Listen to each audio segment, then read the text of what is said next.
নমস্কার বন্ধুরা, জয়ার পাকশালাতে সবাইকে স্বাগত। আজকে আলু বিরিয়ানি করে দেখাবো। রেসিপিটি পুরো দেখার অনুরোধ রইল। আলু বিরিয়ানি করার জন্য আমি এখানে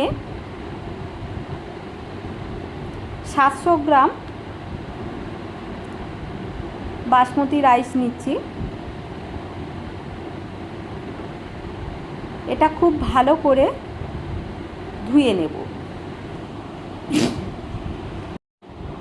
খুব ভালো করে এটা ধুয়ে নিতে হবে।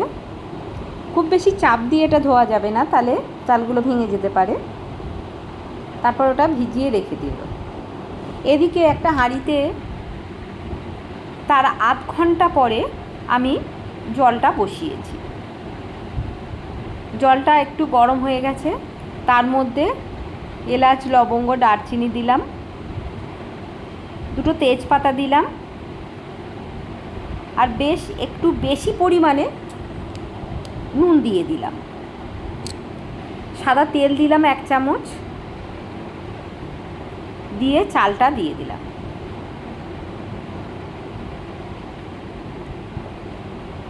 আর আমি ভিনিগার দিলাম 1.5 চামচ। আপনারা লেবুর রসও দিতে পারেন। এটা ঢাকা দিয়ে আমি হতে দেব। আমি এখানে 70% কুক করব।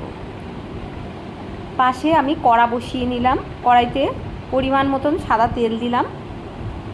আমি কেটে রেখেছি একটু বড় বড় সাইজে আলু। এখানে মেন যেটা লাগবে আলু বিরিয়ানি, আলু। এটা আমি ভেজে নেব। নুন দিয়ে দিলাম 1 চামচ। এই সময় যদি নুনটা দিয়ে ভাজা যায়, আলুর মধ্যে খুব সুন্দর নুনটা ঢোকে।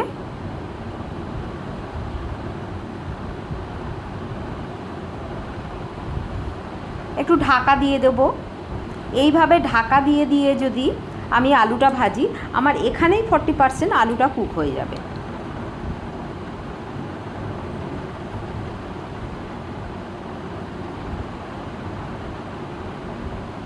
একটু সময় নিয়ে মিডিয়াম ফ্লেমে, কখনো বা মিডিয়াম টু লো ফ্লেমে আমি এই আলুটা ভেজে নেব।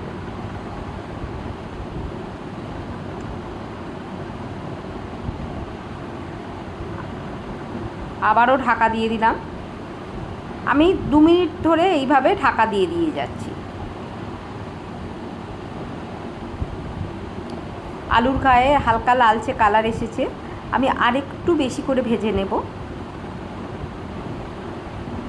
আলুটা যদি ভালো করে ভাজা যায়, এটা খেতে খুবই ভালো লাগে। এদিকে ভাতটা হয়ে গেছে। আমি দেখাচ্ছি। এই যে ভাতটা টিপলে ভেঙে যাবে, কিন্তু দুদিকটা একটু শক্ত আছে, তার মানে ভাতটা হয়ে গেছে। আমি ওটা ফ্যানটা ঝাড়িয়ে নেব। এদিকে আলুটা খুব সুন্দর কালার হয়ে গেছে। একটু সুন্দরভাবে এইভাবে ভাজলে খেতে খুবই সুন্দর লাগে, আমি তো আগেই বলেছি। এবারে আমি আলুগুলো সব তুলে নিলাম। কড়াইতে অনেকটাই তেল আছে, আমি আরও কিছুটা তেল দিয়ে দিলাম। এর মধ্যে আমি একটা বড় সাইজের আর একটা মাঝারি সাইজের পেঁয়াজ আমি কেটে রেখেছি। এইটা ভালো করে ভেজে নেব। একটু লালচে করে ভেজে নেব, যেটাকে বেরেস্তা বলে। বেরেস্তা করে নেব।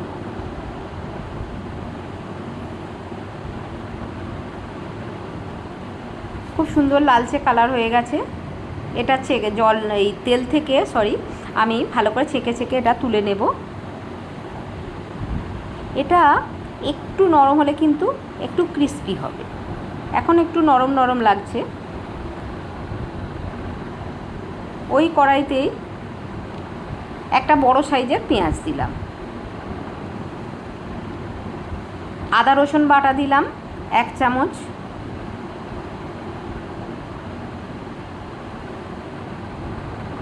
খুব ভালো করে কষিয়ে নেব।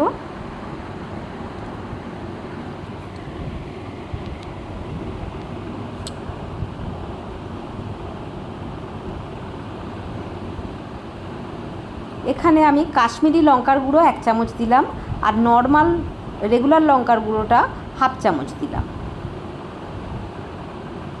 দিয়ে একটু ভালো করে কষিয়ে নেব। আমি রেগুলার লঙ্কার গুঁড়োটা আর সামান্য একটু দিলাম। হলুদ গুঁড়ো 1/2 চামচ আর জিরের গুঁড়ো 1 চামচ দিলাম।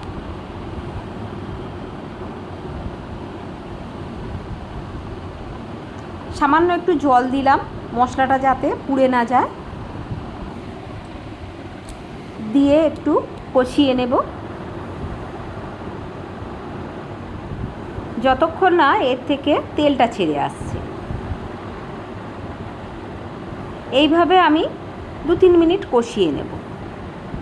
দেখুন হালকা তেলটা ছাড়তে শুরু করেছে। আমি এদিকে 1/2 বাটি দই নিয়েছি, নিয়ে সেটা খুব ভালো করে ফেটিয়ে নিচ্ছি। নিয়ে ফ্লেমটা একদম লোতে করে দইটা দিয়ে দেব। এটা একটা ছোট টিপস, সবসময় যদি ফ্লেমটা একদম লোতে করে যদি দইটা দেওয়া যায় তাহলে দইটা কিন্তু ফেটে যাবে না। হাই ফ্লেমে গরমের মধ্যে দইটা সঙ্গে সঙ্গে দিলে একটা ফাটা ফাটা ভাব চলে আসে। খুব ভালো করে এই সময় কষিয়ে নিতে হবে।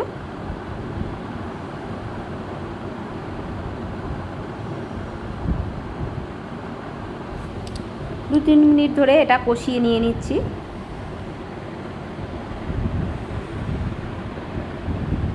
খুব সুন্দর তেলটা মশলা থেকে বেরিয়ে এসছে। এবারে আমি আলুটা দিয়ে দিলাম, ভেজে রাখা আলুটা। আলু দিয়ে আবারও 2 মিনিট একটু কষিয়ে নেব।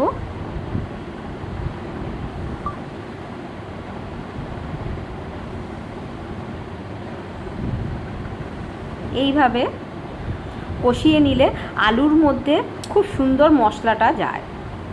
এমনিতেই নুন দিয়ে ভাজা আছে, তার উপরে এইভাবে মশলার উপরে দিয়ে যদি ভাজা যায় এটা খুবই সুন্দর একটা টেস্ট আসে।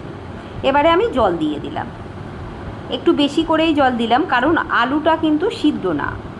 আলুটা সিদ্ধ হবে আর কিছুটা গ্রেভিটা যাতে থাকে আমি বিরিয়ানিতে ইউজ করব।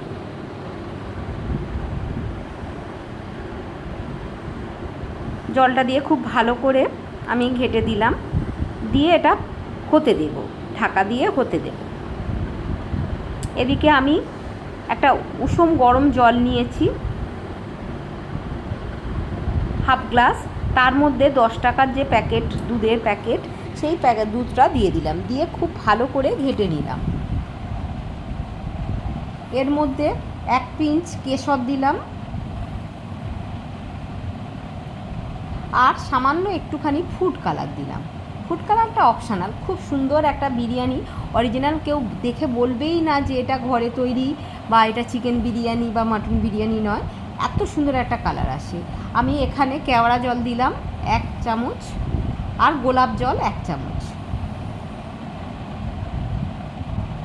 এর মধ্যে মিঠা আতর দিলাম 2-3 ড্রপ, দিয়ে ওটা সাইডে আমি রেখে দিলাম। এদিকে খুব সুন্দর করে ফুটে গেছে।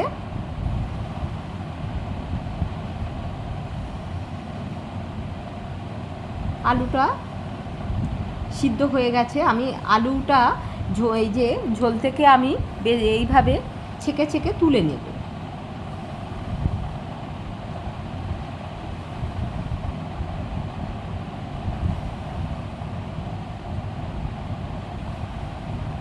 আলুগুলো সব তুলে নিয়েছি।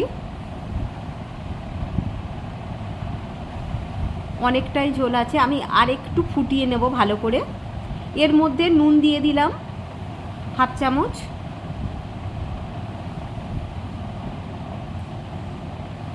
আর গরম মশলার গুঁড়ো দিলাম 1 চামচ।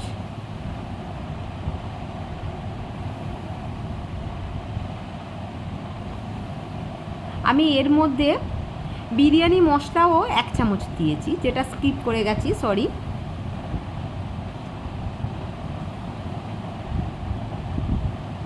আমি গ্যাসের মধ্যে একটা তাওয়া বসিয়ে নিয়ে তার উপরে হাঁড়িটা দিয়ে দিচ্ছি।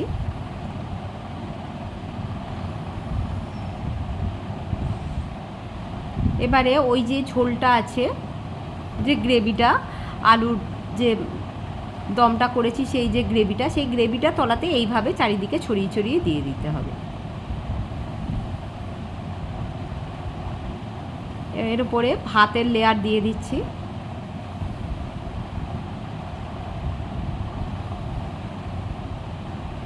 বিরিয়ানিতে কিন্তু ভাতটাই মেন। আপনার ভাতটা কিন্তু সব সময় যেন 70%-এর উপর যেন না হয়, কারণ বাদবাকিটা দমে হয়ে যায়। এবারে উপর থেকে আমি বেরেস্তা ছড়িয়ে দিয়ে দিলাম। বিরিয়ানি মশলা একটু একটু দিয়ে দিলাম। আর যে দুধটা করে রেখেছি সেই দুধটা দিয়ে দিলাম। এর উপর দিয়ে এবারে আলুগুলো দিয়ে দিলাম। তার উপরে আবারও কিছুটা গ্রেভি দিয়ে দিলাম।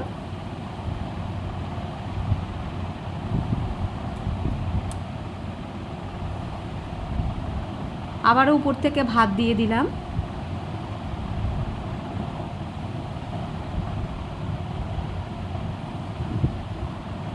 ভালো করে চারিদিকে এই ভাতটা দিয়ে দিয়ে, যতটা ভাত ছিল সমস্ত ভাতটাই এর উপর থেকে দিয়ে খুব ভালো করে চারিদিকে বিছিয়ে দিতে হবে।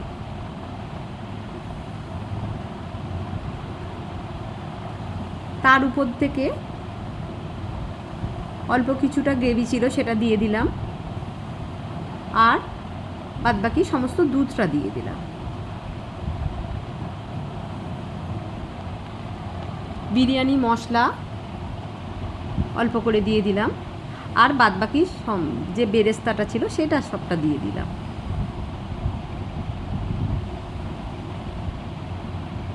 উপর থেকে আমি কিন্তু এর আগে ঘি ইউজ করিনি, খুব কম ঘিতে কম তেলে কিন্তু অপূর্ব একটা টেস্ট আসে। আমি এখানে এবারে 2-2.5 চামচ, বড় চামচের 2.5 চামচ আমি ঘি দিয়ে দিলাম। আর হাঁড়ির চারিদিকে এইভাবে আটা দিয়ে আমি সুন্দর করে সিল করে তার উপরে ঢাকনা দিয়ে দিলাম। আপনারা যদি আটা না দিতে চান, সিলভার ফয়েল থাকলে সেটাও দিয়ে দিতে পারেন, সেটাতেও আটা দিতে লাগবে না। এটা আমি হাই ফ্লেমে 5 মিনিট আর মিডিয়াম ফ্লেমে 10 মিনিট স্ট্যান্ডিং টাইম রেখে আমি এটা খুলে নিয়েছি। দেখুন কত সুন্দর দেখতে লাগছে, আর অসম্ভব সুন্দর একটা স্মেল বেরোচ্ছে। কেউ বুঝতেই পারবে না আপনি যদি তাকে না বলেন যে এটা আলু বিরিয়ানি। এর মধ্যে কোনো চিকেন বা মাটন নেই, অসম্ভব সুন্দর দেখতে। দেখুন কালার,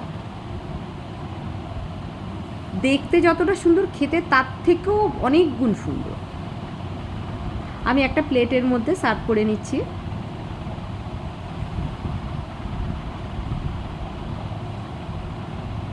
রেসিপিটি ভালো লাগলে লাইক, শেয়ার, কমেন্ট এবং সাবস্ক্রাইব করতে ভুলবেন না। পাশে থাকা বেল আইকনটি প্রেস করে দেবেন। আমার নেক্সট ভিডিওর নোটিফিকেশান সবার আগে আপনার কাছে পৌঁছে যাবে। দেখুন কেমন লাগলো অবশ্যই কমেন্ট বক্সে জানান। আপনাদের কমেন্টের অপেক্ষায় রইলাম। ভালো থাকবেন, সুস্থ থাকবেন। দেখা হচ্ছে নেক্সট ভিডিওয়।